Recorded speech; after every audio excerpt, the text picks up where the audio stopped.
So right. There is more of that on YouTube. Well, I've got just one man, the opponent, for me to talk to. The prince of pizza parlours in New York City. The talker, the magic man. He is more than an opponent, in my opinion. I grabbed hold of him, the hot talker, for just a few minutes. Paulie, some of the people here are saying you're a little bit subdued, a little bit quiet. What's the matter with you? I don't know. I'm out of breath. I've been talking so much, and people think I'm subdued. I don't know. I usually talk more than this? You're saving the press conference for us. You said some really sensible things, especially when you talked about the big fighters you've been in with compared to the big fighters he hasn't been in with. And if you look at it, you know, you have more than enough chance of winning this fight, don't you? Yeah, I agree. I mean, granted, experience as far as who you've been in there with is subjective, because if a fighter is good enough, at the end of the day, he will perform no matter when he raises his level of game, his level of competition. I think Amir has not been in with the competition I've been in, but at the same time, Amir is 23 years old, so how can you expect him to have been in with the guys I've been in, you know?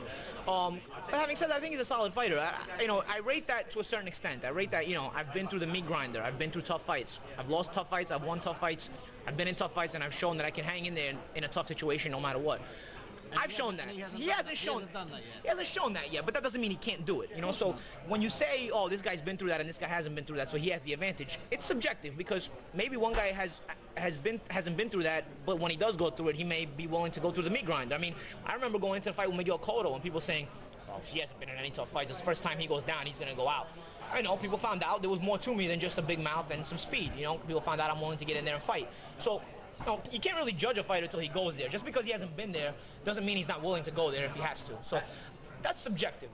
As far as the advantages I have over Amir, yeah, experience is one of them, but I don't take that as such a big advantage, as much as I feel like my intelligence and my ability to adjust now that I have a good team around me is more of an advantage. In preparing for this fight, would you look at the Bredis Prescott defeat that Amir suffered, or is that do you consider that just to be a blot on his record? I really just do. A bad night. Yeah, not just a bad night. I really feel under Freddie Roach, what I mean about the change in trainers has benefited us both. I think we both hired trainers that know our strengths and make us fight to our strengths.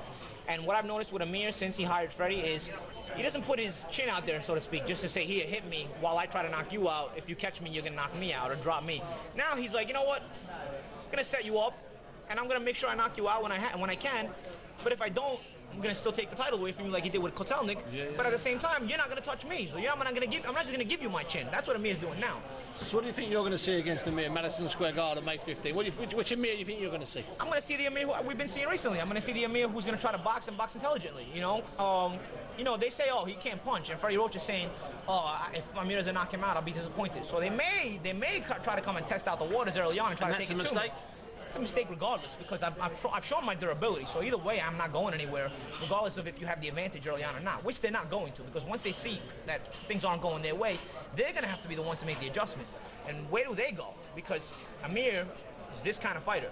He puts himself in too much risk. Now you got to risk his chin. Yeah, Paulie Malignaggi can't punch. Yeah, Paulie Malignaggi. A grown man hitting another grown man in his mouth never tickles. I promise you it never tickles. Well said, Paulie. What advantage do you think you'll have with that crowd, that fantastic New York Italian crowd? I've seen it there. It's just staggering. I mean, do you think he's underestimated that slightly?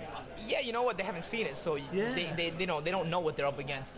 As far as that's concerned, one thing about the crowd that's really going to make a big impact, and it might not, but you're going to see it, is for the first time in Amir's career, he's not going to fight in front of a pro-con crowd.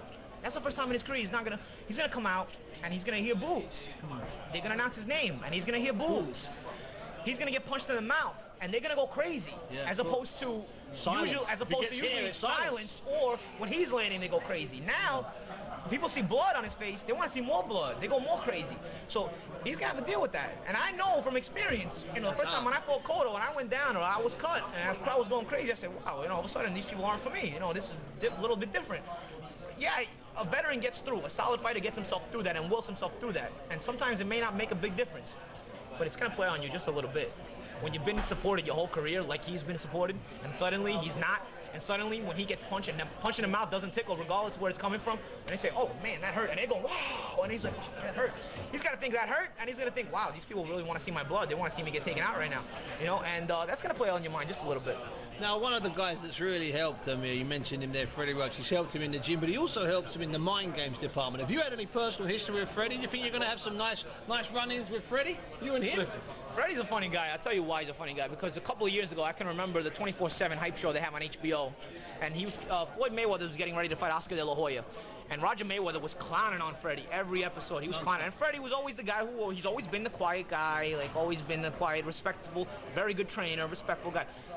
Since then, in the past couple of years, suddenly Freddie Roach became a gangster. Like, he became this guy who was picking fights. He's selling everybody. He's selling this guy trainer who can't train. This guy can't fight, and he's a bum. He's instigating. Yeah, he's instigating the talking. So it's like, all right, big shot. We know where you come from. We know who you really are. You're a clown. So don't start.